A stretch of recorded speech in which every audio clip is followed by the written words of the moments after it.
وہ اس کی اونچ نیچ کو اور ان چیزوں کو سمجھتے ہیں کہ میں نے کہاں تک جانا ہے اور ہماری کیا لمیٹیشنز ہیں، اور ہم نے اس ملک میں سیاست کرنی ہے. پورا خاندان ہے نا ایک چلتا آ رہا ہے، ان کے بڑوں سے دوسری تیسری نسل بلکہ ان کی آ گئی اب تو، مونس صلاحی اور باقی سب لوگ جب ہم دیکھیں تو انہیں احساس تھا کہ ہم نے کیسے چلنا ہے. وہ اس طرح کا بلنڈر نہیں ماریں گے. اور یہ لوگ تو وہ تو کہتے ہیں آگ لگا دیں گے. اور مطلب آپ یہ دیکھیں کہ پارٹی کا جو موٹو چل رہا ہوتا ہے، جو انہوں نے ہیش ٹیگ بنا کے جو گند مچائے رکھا ہے سوشل میڈیا پہ، جو انہوں نے کیا کہ عمران خان ہماری ریڈ لائن ہے. یار مطلب کیسے افراد کیسے ریڈ لائن ہو سکتے ہیں؟ اچھا ہوتے ہیں، مطلب ایسے گروپس رہے ہیں دنیا میں.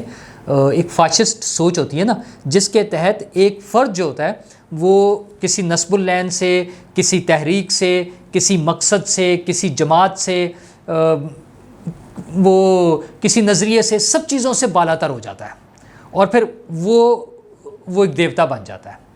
اچھا پھر اسی کے کہنے پہ دن ہے وہ کہہ دے گا دن ہے تو دن ہے، وہ کہے گا رات ہے تو رات ہے، کوئی اس کے سامنے بولے تو اس کو ختم کر دیں بس. تو یہ خان صاحب کی یہی خواہش تھی نا. وہ جو ڈی جی ایف آئی اے بتاتے ہیں بشیر میمن صاحب کے، خان صاحب مجھے کہتے تھے کہ ایم بی ایس تو اس کے، وہ اگر کسی کا آرڈر دے تو اس کو تو ایسا جواب نہیں ملتا کہ قانون بھی کوئی چیز ہوتی ہے. ان کی نظر میں آئین، قانون، ضابطہ، اخلاق، روایات، رواداری کوئی چیز نہیں ہے. صرف ایک اقتدار ہے ان کا، اور اقتدار بھی صرف ان کے لیے، عمران خان کے لیے. اگر عمران خان نہیں ہے تو پھر کچھ بھی نہیں ہے، پھر پاکستان بھی نہیں ہے. اور یہی بات وہ انہوں نے آگے کمیونیکیٹ کی ہوئی ہے اپنے سپورٹرز کو، اور وہ ریفلیکٹ ہو رہی ہے. وہ لوگ جب ہم ان کے انٹرویوز دیکھتے ہیں ٹیلی ویژن پہ، سوشل میڈیا پہ، تو ہمیں نظر آتا ہے کہ کس بری طرح سے انہوں نے کیا. خیر شوکت ترین صاحب نے تو آج عمران خان صاحب کے ہی خلاف بیان دے دیا. انہوں نے کہا کہ یہ غداری کے سرٹیفکیٹ باندھنا بند کر دیں. اچھا انہیں بھی ویسے عقل تب آتی ہے جب ان کے اپنے سر پہ پڑتی ہے. یہ وہی لوگ ہیں نا پیکا آرڈیننس بنا رہے تھے اور اس کی اس طرح سے حمایت کرتے تھے جیسے پتہ نہیں یہ کوئی آسمان سے اترا ہوا صحیفہ ہے. وہ تو ریجیکٹ ہو گیا تھا. تو اب کورٹ یہی بات کہتی ہے نا، اسلام آباد میں بھی ہائی کورٹ میں جب یہ بات ہوئی، انہوں نے کہا اگر پیکا آرڈیننس ہوتا تو سب اندر ہوتے اور کوئی ضمانت بھی نہیں ہونی تھی 6 مہینے. تو اسی طرح ساری دنیا کو غداری کے سرٹیفکیٹ بانٹے ہیں عمران خان صاحب نے. تو شوکت ترین صاحب آج کس منہ سے کہہ رہے ہیں؟ آج انہوں نے وہ جو ٹی وی پر بیٹھے بات کر رہے تھے شوکت ترین صاحب، تو مجھے حیرت ہو رہی تھی کہ وہ کس منہ سے کہہ رہے ہیں کہ غداری کے سرٹیفکیٹ نہیں بانٹنے چاہیے. وہ بھائی جان یہ آپ کے لیڈر سب سے زیادہ بانٹ رہے ہیں. انہوں نے تو آرمی چیف سمیت کسی کو چھوڑا ہی نہیں نا. محب وطن ان کے خیال میں تو کوئی بھی نہیں ہے. ہر وہ شخص جو ان کو وزیر اعظم پاکستان بنانے کی بھرپور کوشش میں جائز ناجائز طریقے سے شامل نہیں ہے، وہ سب غدار ہے. اچھا ان کے خیال میں تو وہ غداری کے علاوہ وہ تو شرک کے فتوے لگانے کو تیار ہو جاتے ہیں. ان کے خیال میں تو صرف انسان سے یہی پوچھا جائے گا کہ بتائیں جی آپ نے عمران خان کا ساتھ دیا تھا یا نہیں دیا تھا، اور کوئی مقصد ہی نہیں ہے ان کے خیال میں تو عمران خان کا کے خیال میں. تو یہ جو انہوں نے سسٹم بنا دیا نا، اس کی بنیاد پہ جو نفرتیں پیدا کر دی ہیں کہ دوسرے کی بات ہی نہیں سننی، کسی کے دوسرے کا ورژن ایکسیپٹ ہی نہیں کرنا، وہ جو ہے اختلاف رائے کو برداشت نہیں کرنا ہے، تو اس سے تو پھر لڑائی جھگڑے ہنگامے فساد وہ صرف یہ کرنا چاہ رہے ہیں. تو شوکت ترین صاحب نے آج بتایا جب اب ان کے اپنے اوپر یہ آ گئی ہے مصیبت انہیں نظر آ رہی ہے، کیونکہ ویسے تو ابھی تک کوئی اس پہ بول ہی نہیں رہا نا، اس پہ کوئی کیس بنانے کے لیے بات کرنے کے لیے. خیر اس میں وہ ریکارڈنگ کا بھی ایشو آ رہا ہے کہ ریکارڈنگ کی ہوئی ہے، لیکن اتنا کھلم کھلا ملک دشمنی کا اس سے بڑا ثبوت اور کیا ہو سکتا ہے؟ اب یہ ہماری بدقسمتی ہے کہ ہم اس ثبوت کو شاید ہماری کورٹ ایکسیپٹ نہ کرے. تو ٹھیک ہے مجبوری ہے، لیکن یہ کم از کم عوام کو تو دیکھنا چاہیے. مجھے آپ کو ہر ذی شعور انسان کو سمجھ آتی ہے کہ وہ کیا ایفرٹ تھی. اچھا وہ اس کے لیے بہانہ کیا بنا رہے ہیں؟ وہ اپنی بات پر نہیں آ رہے، وہ اس کی تعویلات کیا دے رہے ہیں کہ جی میرے والد صاحب نے برطانیہ کی اور ہندوستان کی جیلیں کاٹی ہیں. بالکل کاٹی ہوں گی جی، اس سے کون انکار کر سکتا ہے. میں نے 7th NFC ایوارڈ کے لیے کام کیا تھا، بالکل کیا ہوگا جی، ہمیں کوئی اعتراض نہیں ہے اس بات پر. اچھا جی میں نے وہ جو ہے نا ملیشیا میں آربیٹریشن ہو رہی تھی آئل کمپنی کے ساتھ، تو میں نے اس پہ جا کے بیان دیا تھا پاکستان کے حق میں یا حکومت پاکستان کے حق میں. بالکل دیا ہوگا، اس بات سے ہم کب انکار کر رہے ہیں. اچھا جی پھر کہتے ہیں میں نے کانفلکٹ آف انٹرسٹ کی وجہ سے بینک چھوڑ دیا. اچھا یہاں آ کے تھوڑا سا وہ ڈنڈی مار رہے ہیں، کیونکہ انہوں نے وزیر خزانہ کے طور پر رہتے ہوئے بینک چلایا ہے کانفلکٹ آف انٹرسٹ کی خوبصورت مثال تھی اور انہوں نے نہیں چھوڑا تھا. وہ تو جب ایکویٹی کا مسئلہ آیا, انہوں نے اور پیسے اکٹھے کرنے تھے, سارا کچھ کرنا تھا, تب جا کے انہوں نے بینک چھوڑا تھا. ادروائز وہ بطور وزیر خزانہ بھی بینک چلاتے رہے تھے.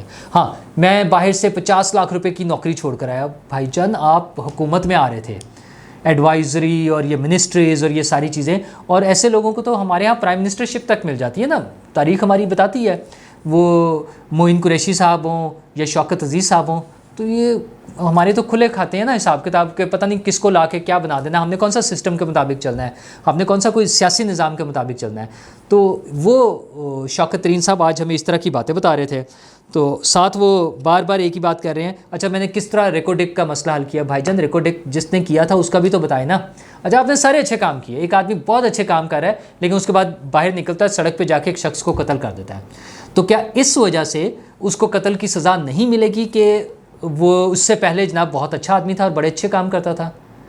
آج آپ نے یہ جو آپ کی آڈیوز آ گئی ہیں اس سے آپ انکار نہیں کر رہے ہیں, کہیں انہوں نے تردید نہیں کیا. ہاں, ایک جگہ انہوں نے کہا کہ وہ شاید اس کے کچھ پیسز جوڑ کے کیے ہیں. پیسز نہیں جوڑے ہیں بھائی جان, آپ کی 2 کالز کو اکٹھا کیا اور کوئی پیسز نہیں جوڑے. آپ کسی بات سے انکار کوئی نہیں, تردید کوئی نہیں کر پا رہا ہے.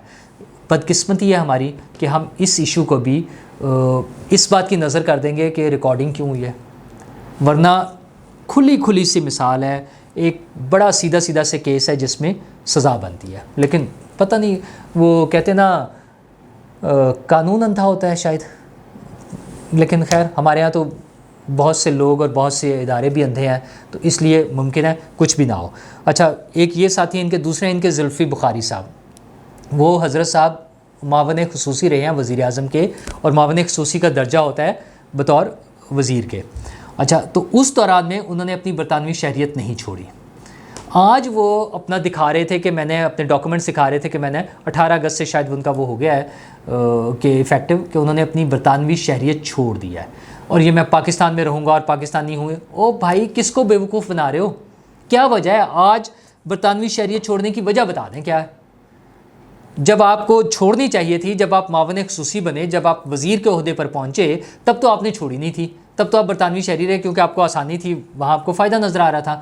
تو آج کیا وجہ ہے؟ اس کی وجہ ہمیں رضی دادا صاحب نے بتائی ہے.